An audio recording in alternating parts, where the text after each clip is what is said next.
Hi everybody, my name is Alicia. In this lesson, we're going to look at 10 different ways to use the preposition by.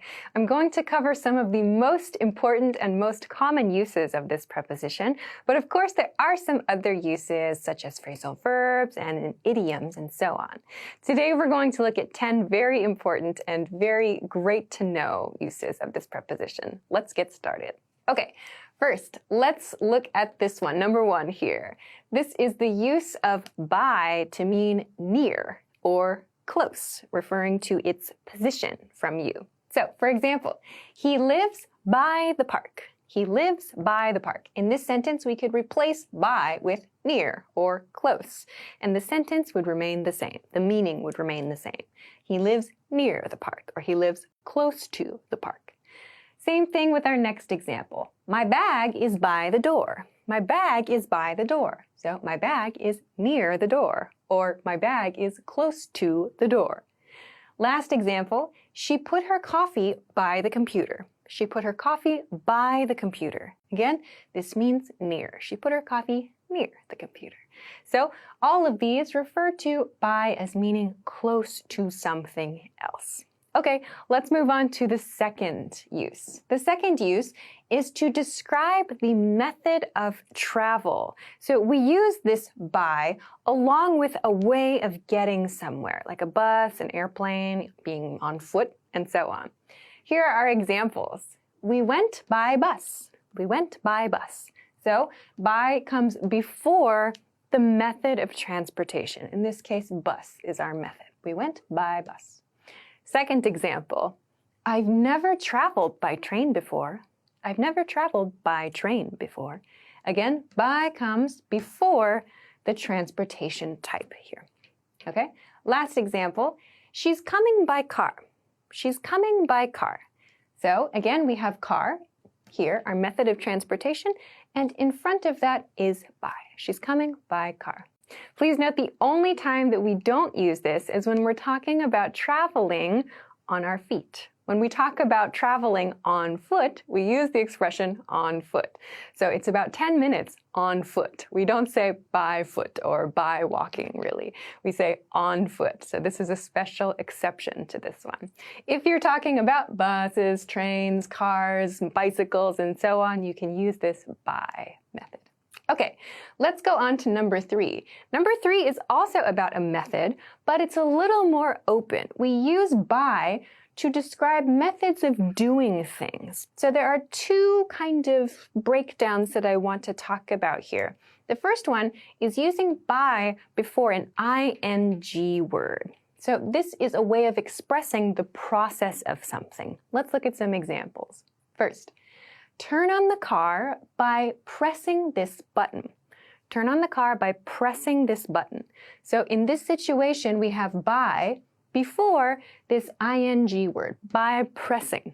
So this sentence is saying you can turn on the car if you do this action. So this part here is telling us the method of turning on the car. Turn on this car by pressing this button. Let's look at another example. Download the file by clicking this link. Download the file by clicking this link. So again, we have by, and next is an ing word, by clicking. So clicking is this motion on the computer or tapping on a smartphone. So download the file by clicking this link. This is another way to say you can download this file if you click this link. So we're talking about the method of doing an action. One more example of this. Make an appointment by calling our office. Make an appointment by calling our office. So again, we have by followed by an ing word. Make an appointment by calling our office. So we're talking about the manner or the method by which we can do this thing. Okay, so this is the first one that I wanted to talk about. The first way that we use this by to describe the method of doing something. We always do this with an ing word after by. There is a second type that I want to talk about, and we typically use this to talk about communication, methods of communication, and methods of making payments. So in this case, we follow by with a noun that's related to communication or a noun that's related to payments. So let's look at these examples. I have 2 examples I want to talk about here and a couple of notes for you. So first example, I'd like to pay by credit card. I'd like to pay by credit card. So in this situation, it's a payment situation, right? I'd like to pay by credit card. Here we have by, followed by the noun phrase credit card, okay? So this is a very common way to express, I want to use my credit card. It's just a different way of saying, I want to use my credit card. So here we have, I'd like to pay by credit card. Okay, that's one type of payment. Maybe you have a debit card, for example. I'd like to pay by debit card. You might also hear people say, I'd like to pay by check. It's possible you might hear that depending on the region. But we also, in this kind of case, we tend to use the word with a lot, though. So, for example, I'd like to pay with a credit card, or I'd like to pay with a check. We also use this when we're talking about cash. We do not use by when we want to pay with cash. We don't say, I'd like to pay by cash. Totally incorrect.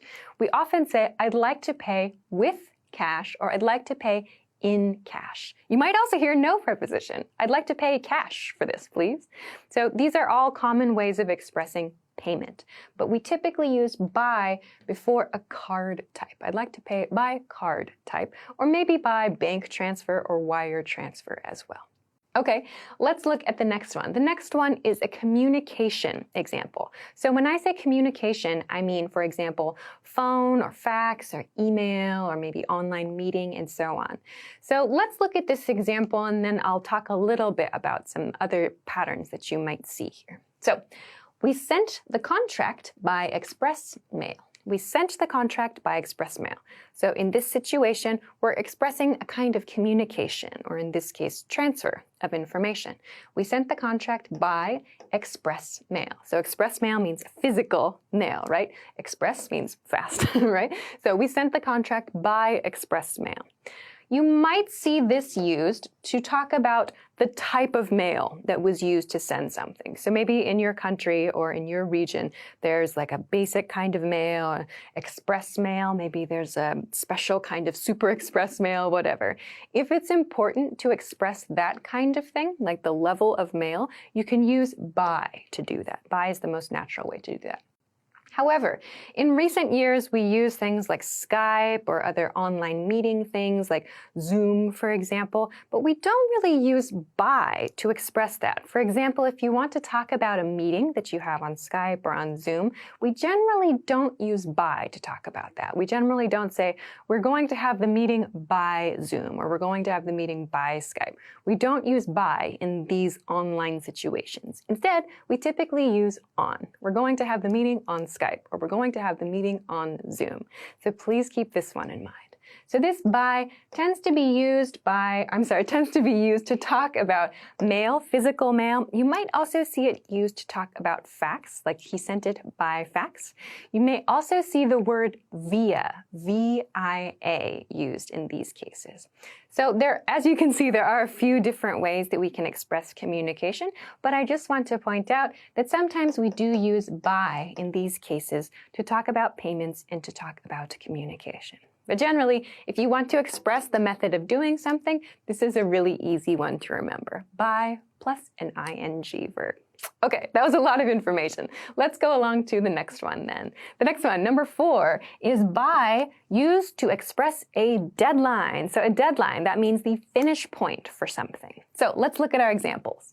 Submit your application by Friday. Submit your application by Friday. This means Friday is the deadline, so you have until Friday to do this action, okay?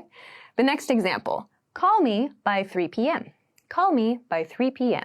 So by is before the deadline for something. So 1 p.m. is okay, 2 p.m. is okay, 3 p.m. is the last chance that you have. So by comes before our deadline, our stop point for the action. Last one, finish the proposal by next month.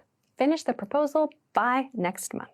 So all of these sentences mean that it's okay to do that action before the deadline. This by just marks the last possible point for something. A lot of learners ask about the difference between by and until, and I'm not going to talk about it in this lesson because there are a lot of differences, but I have a video about this, so definitely check out the by versus until video that I've made, and I hope that that will help answer your questions about those differences. Okay, let's move on to number 5. Number 5, we can use by when we want to express that we are doing something alone or that someone else is doing something alone. There's a very specific grammar point we need to keep in mind here. So let's look at these examples. First, she likes to go to the movies by herself. She likes to go to the movies by herself. So this by herself means alone, just one person. In this case, she. So she likes to go to the movies by herself. We use by before this word, herself, herself, okay? This is an example of what's called a reflexive pronoun. We're going to see this kind of pronoun in all of these example sentences, so you'll notice a pattern here. Let's look at the next one first, though. I ate lunch by myself today. I ate lunch by myself today. So I ate lunch by, again, myself. So we have this reflexive pronoun here after by. This sentence expresses, I ate lunch alone today. It's just a different way to express that idea. One more example. My son got dressed by himself this morning. My son got dressed by himself this morning. So this is probably a sentence about a very, very young boy. So my son got dressed by himself. Again, reflexive pronoun. So when you want to use this by plus himself, herself, myself pattern, it always is used to express that something is happening alone. Someone is doing something alone. We will always use these reflexive pronouns to do that. So if you want to know more about reflexive pronouns, I also have a video about this topic that you can check out as well for more information. So in this example, I used herself, I've used myself and himself. We also have ourselves or themselves and so on to talk about more than one person. But in those cases, we're talking about doing something with just two people in these cases. So I hope that you check out that other video about reflexive pronouns if you want to know more about this, but this is how we use it together with by. Okay, on to the next one, number 6. Number 6 is a very simple use of by. We use by to talk about the author or the creator of something. So the creator of your favorite book, your favorite song, your favorite movie, your favorite piece of art, and so on. When you want to talk about the person who made it, you can use by to do that. For example, my favorite book was written by George Orwell. My favorite book was written by George Orwell. So by comes before the name of the person who created that thing, in this case, a book. Second example, this film was directed by Christopher Nolan. This film was directed by Christopher Nolan. So we have by before the director's name, the movie director's name in this case, Christopher Nolan. So again, this is talking about the creator of a work or the director of a work. Okay, one more. Her favorite piece of music is by Beethoven. Her favorite piece of music is by Beethoven. In this case, we have just one name, Beethoven. So some artists, some creators are known by just one name, or maybe they have a performance name or something like that. If it's a very famous artist like Beethoven, for example, most people just know it by one name, and that's okay. So we use by before the creator's name to talk about the person who made something.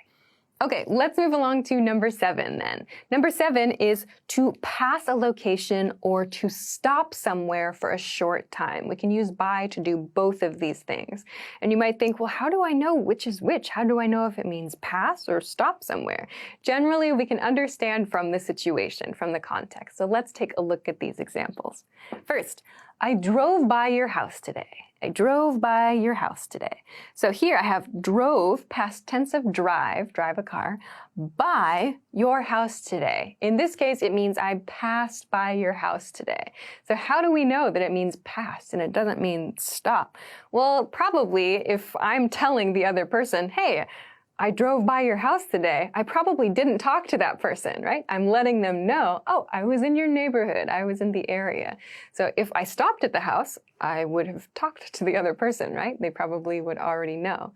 In this case, it means passed. I passed by your house today is another way to understand that. Okay, next one. Can you please stop by the supermarket? Can you please stop by the supermarket? So here we have by before the location. Can you please stop by the supermarket? So how do we know? Does this mean pass or does this mean stop somewhere? Well, our big hints are here. Stop. Can you please stop by, which means go very quickly to the supermarket. It would be very strange to say, can you please pass the supermarket, right? This sounds like a request. We probably would start a request for something with this expression, right? So this one means, can you please stop at the supermarket very quickly for something? Okay, last one. We walked by the library yesterday. We walked by the library yesterday. Here we have walked, again, past tense, by our location, by the library. We walked by the library yesterday. This sounds like it's probably passing. We walked past the library yesterday is how we understand this. So generally, based on the situation, we can understand if it means pass or if it means stop somewhere for a short period. Okay, we're almost done. Let's continue on to number 8 now.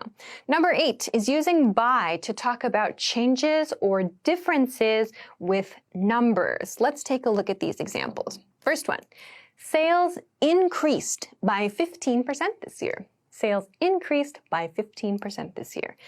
This means that the total number of sales increased, so it went up.